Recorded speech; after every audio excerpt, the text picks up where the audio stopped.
Hey guys, and welcome to another tutorial on the channel. This is Start with Chika, and in this video it's going to be a continuation of our last one where I shared the pattern drafting tutorial to this beautiful Ankara draped waist dress you can see on me. If you haven't watched that video yet, I'll be dropping a link in the description box and the comment section so you can get filled in and up to date. So if this is something you're interested in learning, keep on watching to the end of this video. Don't forget to like if you find it very helpful, and also subscribe so you don't miss out on any of our amazing sewing tutorials, and it will also help our channel grow. So keep watching to the end of this video and let's get right into it. So using the patterns that I have cut out, I've gone ahead now to cut out lining and material pieces for this upper part. Please note that I did not add allowance all around this. I only added allowance to the back area, which is 1/2 inch. This just shifted when I was trying to record, okay? To my front part also, I only added 1/2 inch of allowance to the back area and not to any other part. So to start sewing, I'm going to start by taking my side bust dart and I'll be sewing it separately on my material and my lining pieces, okay? So you're going to do that to both sides of your front pieces. So to continue sewing, first you're going to turn in your neckline, your front and your back by 1/2 inch. Then that's after you take your side dart, okay? Then you join your shoulders, go ahead and stitch down the side, and then you stitch down your zipper allowance. I'm not taking my time to explain this part because I believe that much attention should be paid to the draped waist. All right, so this is what I have. I believe that we should all understand this sewing technique. This is what I had mine looking like after I was done. If you know how to do an invisible and inseam, you can go ahead and do that. That's what I did for mine. But if you do not know how to do an inseam, you can leave your allowance showing out. It's even better because you can adjust your clothes at any time to your fitting. Okay, so this is what I have. Now let's go ahead and work on the lower part. So now our lining is going to be a guide to gathering our Ankara piece. For the lining, I cut my front and my back differently. The front lining has 1/2 inch of allowance and the back lining has 1 inch of allowance across the middle part. This is because for the front part, there's no slit, but for the back part, there's a slit. So we need more allowance for the back mid parts, which will be open. Okay, so this part now is my front. I went ahead to label it in the first part so that I would not get confused, and I'm going to label it again. This is my front. I'm signifying it by F. Okay, so now you're going to place it as it should be. How you know that it's meant to be the right way or it's the right way is that when you place it, you're going to see that V shape in front. So this is how you're going to place it to the right side. You're going to see that V shape, okay? You're going to place it like this. We're going to be joining this to our back piece. And we're going to be joining it by just the amount of allowance we added to the patterns at the side. You have to be very precise about this. In the pattern drafting, I added 1.5 inch of allowance to the side of this pattern, and you can see this is what I am marking out here. So whatever allowance that you took, go ahead and mark just that, okay? Then you're going to take your back piece now. Your back lining piece, I'm going to place it directly on top of this front one. Please do well to label, because if you label, you're not going to get it wrong, okay? So place your back piece on top of your front, just as you can see me doing. Make sure you take your time to arrange this. I'm labeling this one now back because this one is going to be going to our back. So now I'm going to join these pieces. I'll be sewing down on the sides all the way down by 1.5 inch, which is the amount of allowance that we added to our pieces. I'll go ahead and do this for both sides. So after I was done, this is what I had this looking like. So whatever I do to one side now is what I'm going to do to the other side. I'm going to use one side to explain what we're going to do. So this is my front and this is my back, okay? This is the part that is going to have the gathers. You can see the break points, which I marked out with a chalk. So now you're going to take your Ankara piece, and when you fold it into equal two, you're going to notch the midpoint, okay? So opening this up now, we're going to start joining from the lower part. Right sides facing each other, place your lining on top of your Ankara piece, just as you can see me do. We're going to start joining from the bottom part. You're going to join by just half inch of allowance. Remember that we added 1 inch of allowance to the length. So I'm just joining by half inch. You can see what I've gone ahead to do. And I went ahead to top stitch this. Top stitching this would help your lining relax into your Ankara just like this, okay? So now you're going to be arranging this, and while you arrange it, you're going to allow half inch of your Ankara to lay back, okay? To lay back, just as you can see. Please watch the screen and you'd understand. This is because we added 1 inch of allowance to the length. So we're trying to fold back that 1 inch so that we can get our original length of our dress. This is what I mean, and that is why I am pinning it down. Okay, half inch has already gone for stitching, and the other half inch I'm trying to arrange it into the back. So now I'm going ahead to pin down to the break point. The break point is where I have marked out. The break point is where the drape is going to stop. Okay, so now you're going to go ahead and stitch down on the sides of this piece. You're going to stitch down from the break point all the way down to the sides and then give this a good press. After I was done doing so, this is what I had. I stitched down from the break point to the lower part. Again, the break point is where the drape is going to stop, okay? So I went ahead to just trim that out, as you can see. So now from the side seam, you're going to pin down to the area which you notched. Remember that we notched the middle of the Ankara. We folded in two and we notched the middle of the Ankara. So you're going to pin down the side seam to the middle of the Ankara. And now to drape this, we are going to have to space it out equally. So spacing it out equally, we are going to space out by just 1 inch.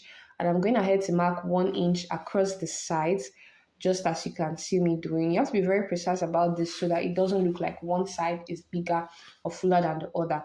When you're getting to the top area, maybe just 3 inches away from the middle seam, you stop there. You don't need to gather or mark all the way up, okay? So it doesn't look funny. So we're going to mark out both sides. We're separating this by 1 inch, and when we're getting to the top, we're going to stop by like 3 inches, okay? I do hope you understood this part. So simply now, I'm going to be pleating this. Please note that when I'm pleating this, I'm not going to be leaving out any of the Ankara allowance at the side. I'm going to allow everything to enter perfectly into the lining. For the lower parts, we went ahead to trim out some of the Ankara, but for the upper parts, we're not trimming out any Ankara, okay? So you can see what I mean. I went ahead to pleat this now, and I pleated it in the downward direction. So now I'm going to go ahead and arrange this in the downward direction. Again, please pleat the Ankara as it is directly to the sides of your lining. It would help to give the waist a full bulk look, okay? So now what I'm trying to do is to arrange the pleats because we're going to be pressing this, but just lightly. Okay, we're going to get to that part.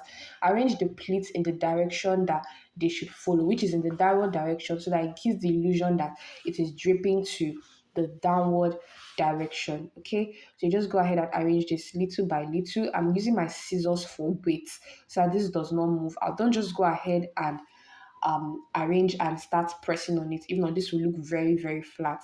Okay. So after I was done arranging, I heated up my iron. Then I splashed water on this.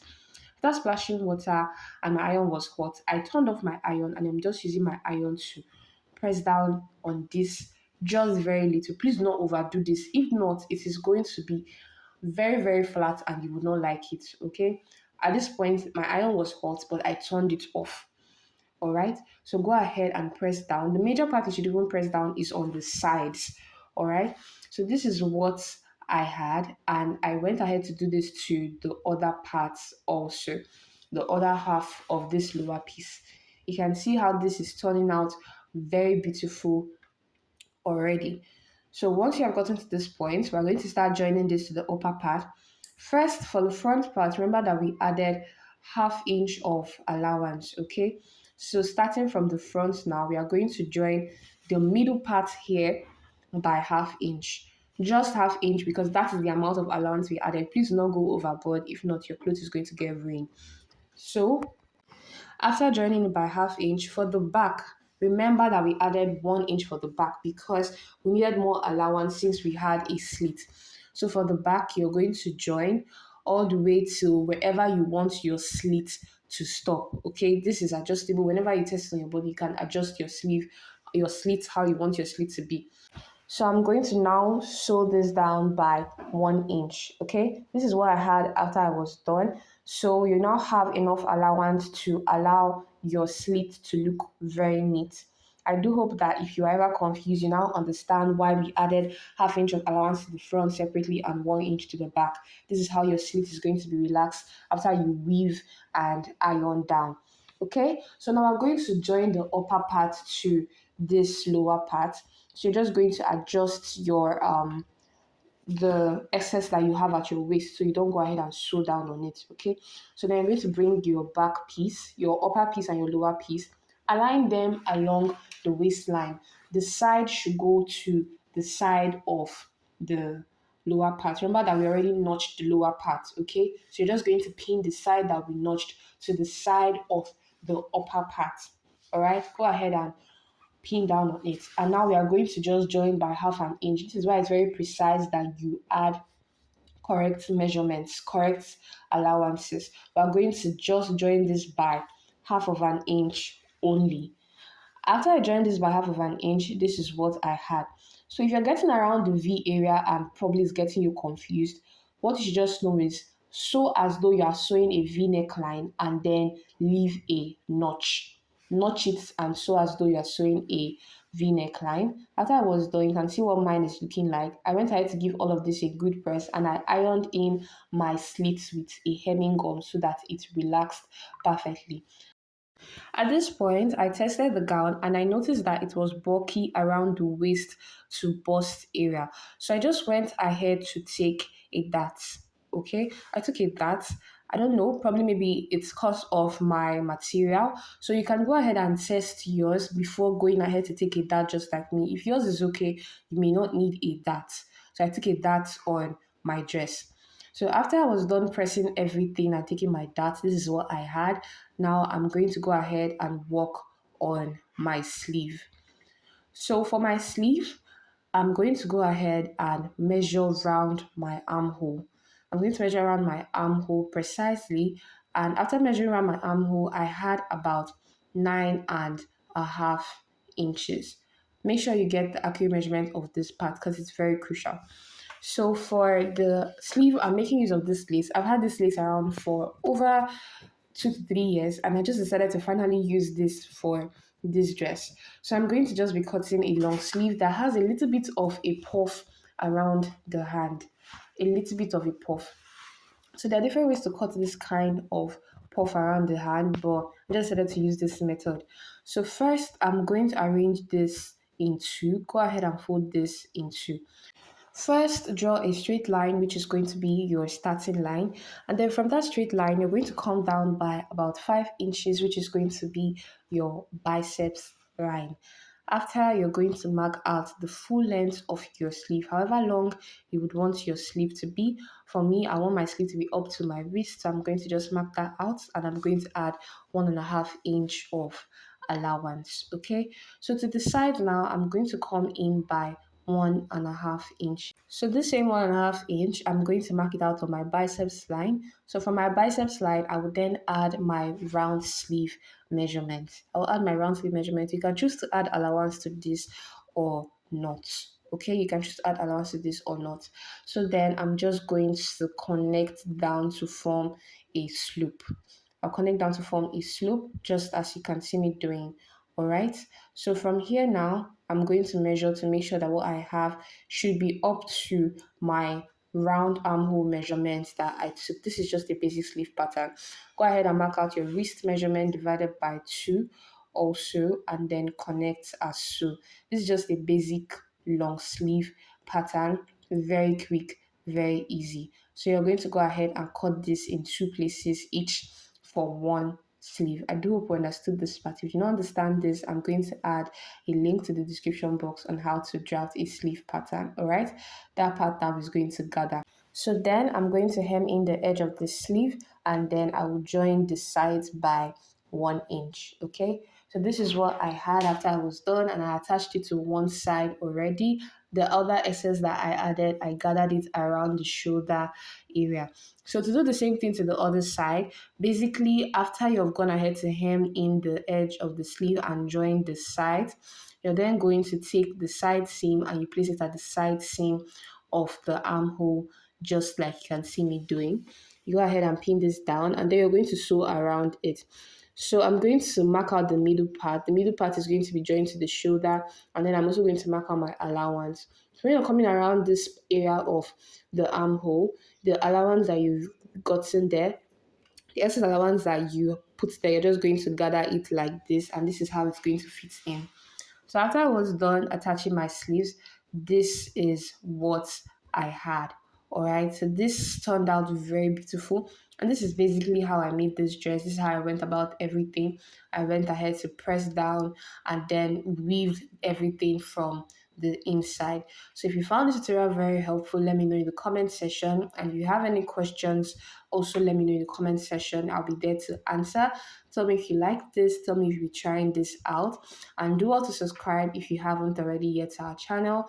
Also, if you're not watching this video for the purpose of this tutorial and you probably just want to have something like this, I can recreate this seamlessly for you. You just have to reach out to me on Instagram. And guys, I'll be seeing you in my next tutorial. Bye.